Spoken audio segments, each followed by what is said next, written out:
Сайн байцгаана уу? Та бүхэндээ сонсож байгаа цаг мөчийн мэндийг хүргэе. Amis Time podcast-нд тавтай морил. За цоо шинэхэн сууг учраас та бүхэн дардаг бүх юмнуудаа дараад намайгаа дэмжиж өгөөрэй. За тэгэхээр энэ суугаар юу явагдах юм бэ гэхээр Монголд болсон бодит гэмт хэрэгүүд, сүнсүүдэр, за бөө удааны түүхүүдээс гадна сонсогчдоос ирсэн цагтлуудыг уншиж хүрэх болно. Тэг өнөөдөр зэрэгэлдээ ертөнц булангийнхаа шин түүхийг та бүхэндээ хүргэе. Таалан сууж, тухлан соёрох нөхөө. Эр нөхрөө алсан бүсгүйтэй суух гээд нөхрийнхээ сүнсэнд хорлогдов.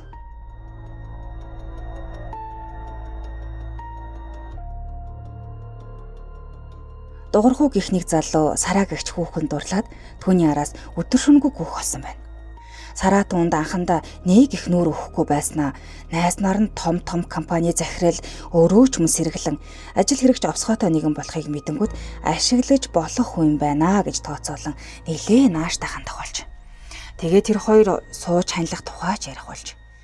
Дуурхуу Сараагийн тухай бараг юу ч мэдэхгүй. Сараагийн ярьснаар манай аав нэг яамны газрын даргалдаа харин ээж маань их юмч гэсэн яриаг бодон бас ч гэж дээгүр албааштай хатамтай болгоно гэж дотроо битүүхэн баярлаж байв. Тэр хоёр уулзах болгондоо л баардан ууж хүлч хүрхдэг аж. Дугуйрхуу ийм маягаар олсон хийдийгээ өрөх нь хэцүү байсан ч Сараатай л сууж байвал бусд нь хамаагүй гэсэн тэнийг бодлоор өөрийгөө зовоож байлаа. Сараа жихний өөж даруухан бүсгийн төлөвтэй нэг их ууж согтуурахгүй байдаг байснаа 2-3 сарын дараагаар огцом хувирч дугуйрхууг байнга л уруу татан ууж аригдах санал тавьдаг болов. Тэгээд нэг өдөр дугуйрхуутай уулзаж баардаж тансаглах тухай саналаа айлхэд яана найзад нь мөнгө байхгүй гэсэнд Сараа ихэд уурлаа. Тэгвэл баяртай.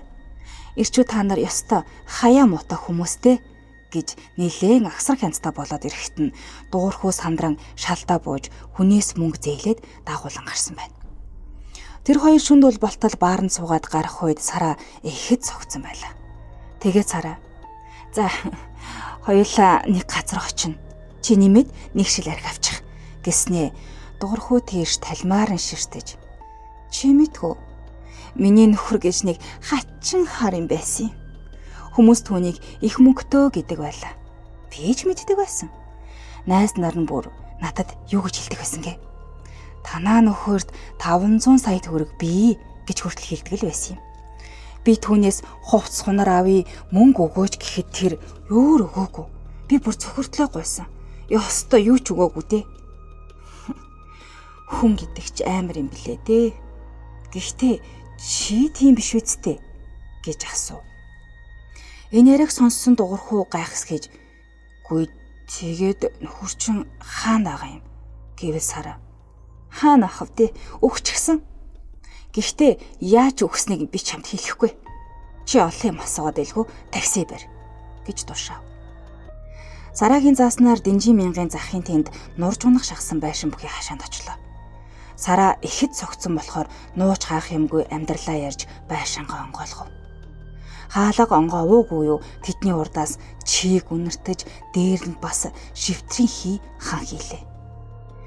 Хизээч юм хин нэгэн орноосоо суурсан тэр чигээрээ хүнжил дэвсгэр нь ундуу сундуу шалгаар нэг. Сараа дугуйрхуу руу ёочтой нэмсгэлээ харж "За залуу минь, тэр их мөнгөтэй баян залуу бид хоёр энд амьдарч исэн юм да. Их мөнгө нь банкнд л байхгүй. Хин нэгэнд өгөөгүй. Энэ байшин л байгаа. Би бүр ирээ цөхөрчихсөн. Чи магадгүй чикист-микистийн даалд авьяастай байж болох юм. Юу н маргаашнаас хоёулаа ярил хийндэ. Олбол 500 сая төгрөг олно. Мэдүү чи" гээд. За чам шиг амны саллаа арилаагүй залуу юу ч мэдэхгүй л дээ. Одоо би чамайг захирна. Дургу хөрвөл баян залууг алдаг шигээ алчихын шүү гэж тоглосон шинжгүй хэлээд арх өөртөө аягалж угаад үлдснийх нь даалт хийж. "Энийг цааш нь тавьчих. Би айхтар шаарддаг юм. Маргааш унаа. Одоо унтъя" гэд нөгөө хүнжил гудсан дээр хөвцснээ босч гуйвсаар том төмөр хувинд бие заслаа. Нүд хорсосон нөгөө шивтэр эндээс л гараад байсныг дугуйрхүү сая л ойлгов. Сараач түтгэн унтаад өглөө. Дугуйрхүү аргаа ядахта хаалгыг нь онгоолгож хэсэг суугаад нөгөө хувинтай гаргаж асгаад хувинг нь гадагшаач болоодчих.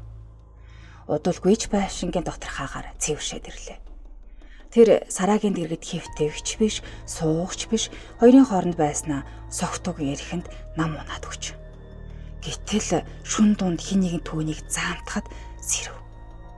Сэрээ тартал түүний өмнө сэгсийсэн, үстэй, нохоо гэхэд нохоо биш. Хүн гэж хэлхийн аргагүй амтан зогсоод урт хумстай хухаа ясан сарвуугаараа заамтчихсан байж. Тэр энэ эгч биш, архирагч биш гэмээр сонио аваа гарган гадаа хайсан хувингийн үнэр шиг муухай үнэр амнахасаа хаалуулна. Айсандаа юу болж байгааг ухаарч хамжаагүй байтал тэр амтны хүмүүс маханд нь шигдэн заамтснаа чангалан боож алга шинжтэй болоод ирв шүү. Их айсандаа дугуйрхүүгийн согтууж гарчгач. Тэр байр хачин дүүрстэй амтэн лөө амт тэмцэн өшгөлн дайрсан боловч өшгөлсөн хүлд нь юу ч оногдохгүй байлаа. Тэгсэн атлаа боомлсон сарвууных нь ирч чангарсарай. Байшингийн доторх бүдэг гэрэлд бүх юм үзэгдэхөөгөөд муухай амтны өсөйгч тоолж болохоор тоо тарагджээ. Тэр амтан дугуйрхүүг орон дээрээс татаж шалан дээр унгахад ард нь хөвтсөн сараагийн бие нүүнөвцгэн сарны гэрэлд тоо тарагтана. Амьсгал нь хариугүй боогдхийн даваан дээр дугуйрхүү архины шил шүүрч аваад нөгөө амтны толгоор нь буулгаж авлаа. Жухамдаа тэр хий үзэгдлийн толгоороо биш ширээний өнцгөл дэсээд авсан тэр. Архины шил бут тусарч тасхийг чимээнээр согтуу хөвтсөн сараа угсхийн босч гэрлээ хасав. Босч ирэнгүүтэл нүцгэн байгаагаа мэдэрч "Хөөе, чи миний хувцсыг талаад хүчрхийлсэн" гэж дугуйрхүү рүү дайрч гарав. Үнэнийг хэлэх гэсэн боловч тэрхий үзэгдлээс ялгаагүй ашиглаж "Би чамайг зүгээр өнгөрөхгүй дээ. Би цагдаа дуудана" гэж сүрдүүл сандрахав. Аз олоход дутуу уугаад орхисон аягтай арх нь харагдаж түүнийг нь авч өгвөл залгилаад баг зэрэг тайвширч "Хөөе, чи гараад би цас хуваа аваад ир" гэж залгидав. Дугуйрхүү хуван авахар гарсан боловч хувин дотор өөрийгөө боомлж хөнөөсөн хачин амтан байгааг хараад үхтлэн тэр чигээрээ хашаад аван цугтаад яваад өгч. Тэгээд сараагаас зүхтэн бүр хөдөө орон нутагт шилжсэн байна.